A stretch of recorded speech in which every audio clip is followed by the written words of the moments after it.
more than anything else is the Wonder Woman sequel. Is the Wonder Woman sequel. Because it just looks bonkers, doesn't it? It does. But I mean, that's the one thing out of all of them that I'm like, class. Yeah, Matt Reeves directing a Batman movie with Robert Pattinson in the lead.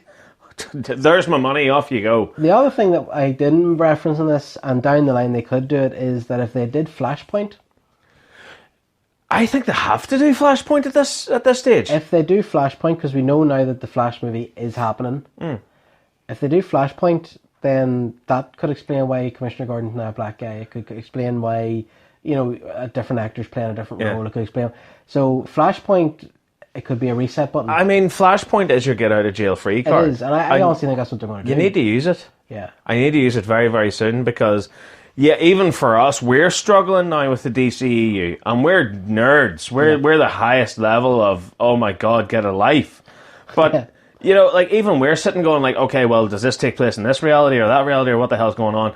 Like, it's even got to the stage where the CW shows have been fairly consistent at keeping the plate spinning.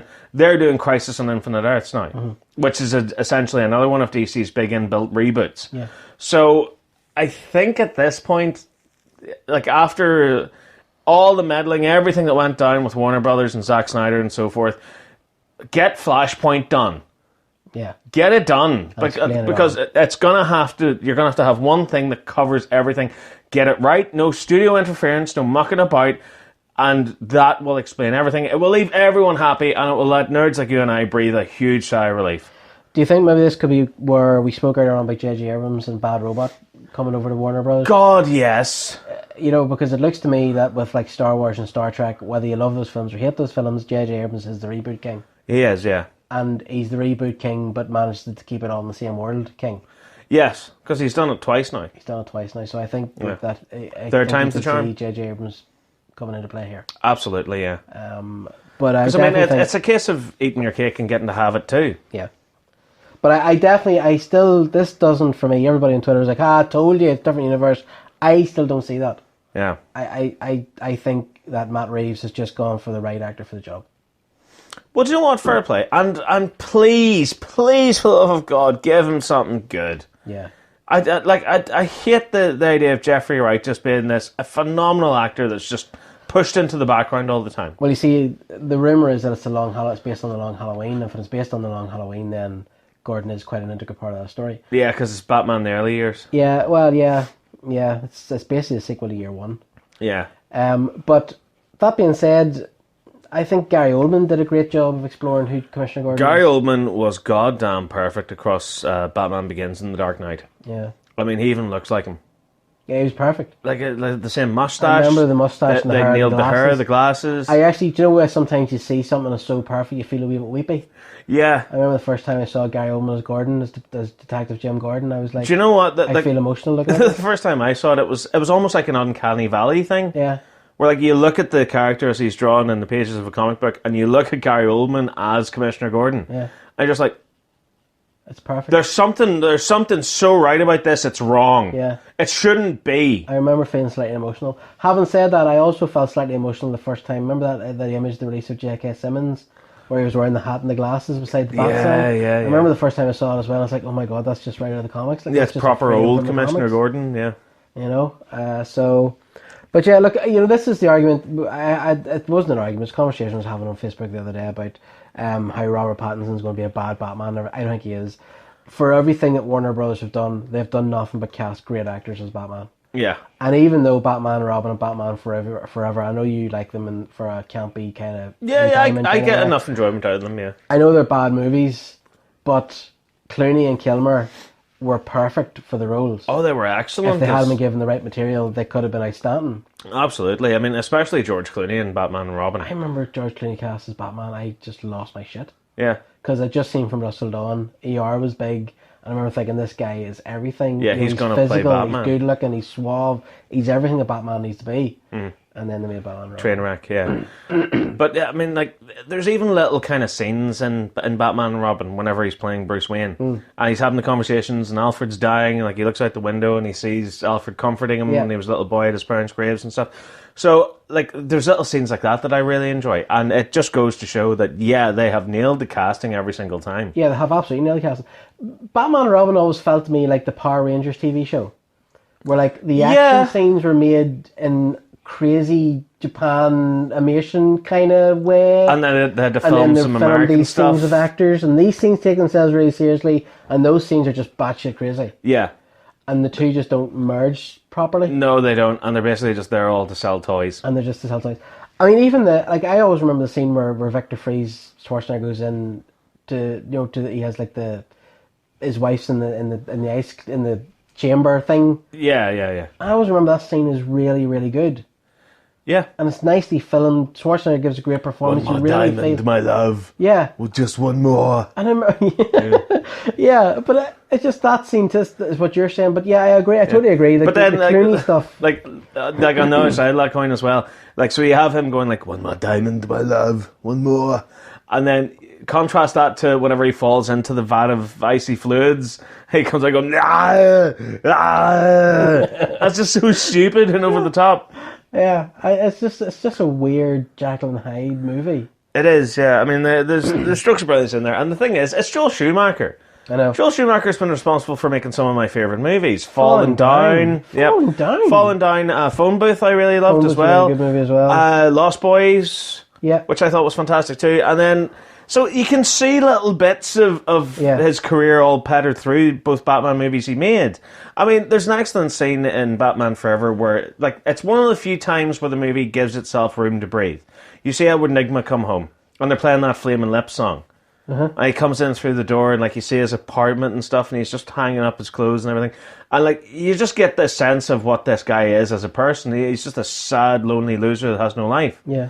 So like there's little strokes of genius that's all throughout his movies, but they're overshadowed and eclipsed just by these big, ridiculous nonsense scenes. Like, I mean, you talk to people about Batman and Robin, what's the first thing they think of? We killed the dinosaurs, the Ice Age. Yeah. Or like Jesus wept, I can't remember. Yeah, a telescope falling out of a building. Yeah. It's being suspended by like a big statue with its arms raised out holding the building. Yeah. You know, like you're talking about, what do you think about Batman Forever? It's Jim Carrey in like a skin tight like catsuit thing. Yeah.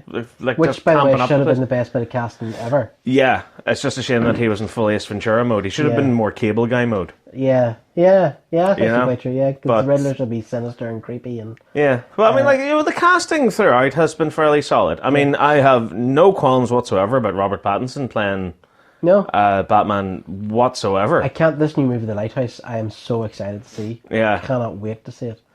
But yeah, I honestly think I think in the current climate, it's such a hard thing because, you know, Jeffrey Wright is a great actor, and he would, as I said, if J.K. Simmons hadn't already been Commissioner Gordon, I would be completely on board with this casting. Yeah. And I am on board with it. I just don't like the horrible juxtaposition of what's happening here.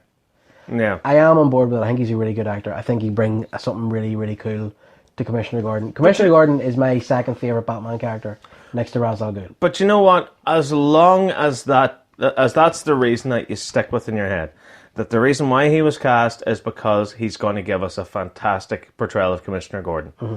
And that's all you need to worry about. Yeah. Like, forget about like the skin color. Forget about like, oh, was he cast just because he's black and we have to have representation in our where you movies? go to now. Yeah, but like, I think that's something that we have to get out of our heads. Yes, I agree. Oh, this person was cast just because she's a woman. Yeah. This person was cast because they're trans or whatever. You know, you just have to basically sit back and go, are they going to do the character justice? Yeah.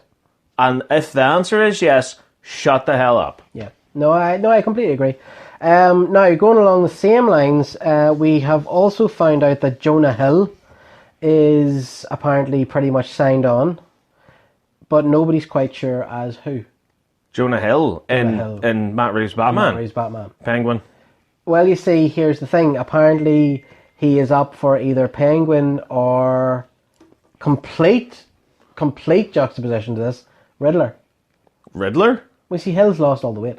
I know he's fairly hench now. He's a pretty swole dude. So I think I was thinking Penguin. I immediately went to Penguin because Jonah Hill had carried. But look at his face. Look at his chubby cobblepot face. Yeah. Penguin. Yeah, but no, apparently he's up for Riddler. Fair enough either way, but I mean, I don't know. I think Just for the record, the one actor I would cast as the Riddler, and I know it's obvious, but he'd be really good at it, is Jim Parsons. Shit the bed. Yes. Jim Parsons would be the perfect Riddler. as Riddler. Because he's got everything that the Riddler needs. He's got the build, he's got the social awkwardness, he's got the intelligence, he's got everything. He's just made to be Riddler. Yeah. And, you know, I've never really seen Parsons outside of the Big Bang Theory, yeah. I'm not really a fan of the Big Bang Theory that much. No. But just from watching him, I think he would be a perfect Riddler. He looks like he would fit perfectly, even in the same costume as the 66 Batman. Yeah. Riddler. Frank Gorshin's Riddler, yeah. Frank Gorshin was amazing in that role. Having said that, Riddler in Gotham was really good as well. Yeah. I can't remember the name of the actor that played him. Oh, yeah. It was the guy that was working in the... Oh, jeez, what do you call him? I forget his name now. Yeah, he worked in the Gotham police department, but he became the full Riddler in the series. Yeah, I know that. But yeah. Yeah, man, Jim Parsons, man. I think Jim Parsons needs something to get that ugly Big Bang Theory taste out of his mouth. Yeah, because funny, the Big Bang Theory's on late at night now. We've been catching a lot of reruns, but now you go into bed, you put the TV on, it's like, Big Bang Theory. And he is, without a doubt, the best thing in that show. He is, yeah. But I think he's become stereotyped now as playing that character. Completely. But the problem is the Riddler is that character as well. He's, what do you call him, Sheldon? Sheldon He's Cooper, Sheldon, yeah. only evil. Evil Sheldon. Even Sheldon. Yeah. Could you tell? But yeah, so Jonah Hill is up for either Penguin or for Riddler. But... See, the thing is, like, I'm just picturing him from his role in Wolf of Wall Street. Mm-hmm. That's Cobblepot, man. I know. That's Oswald Cobblepot. I know. I don't know. I have a funny feeling that they'll go with him as the Riddler. You know, but then, like, I don't know. Because the Ottomans, you think of the Riddler, you think tall and thin, but then look at Joker in 89 Batman. Jack Nicholson was not tall and thin. Yeah, he's everyone's favourite uncle. But yet and all, he was superb. Yeah. Right, the big final story, or actually before we do, the Frozen 2 trailer dropped. Have you watched it? Yeah, I saw that. One of them's going to die. Elsa's going to die. You think so? Yeah, I think Elsa's going to die. I don't know. And then bring her back in the third one. Yeah. But yeah, the big news of the week is that Disney's boss, Bob Iger, is releasing his memoirs, his autobiography. Yeah, that's right. Did you see Midnight's Edge video on it? Yes. Where, like, he did an interview with the New York Times. It was essentially a big puff piece. And the running theme in it seems to be that he's going to run for president in 2024. Yeah, maybe. I don't know.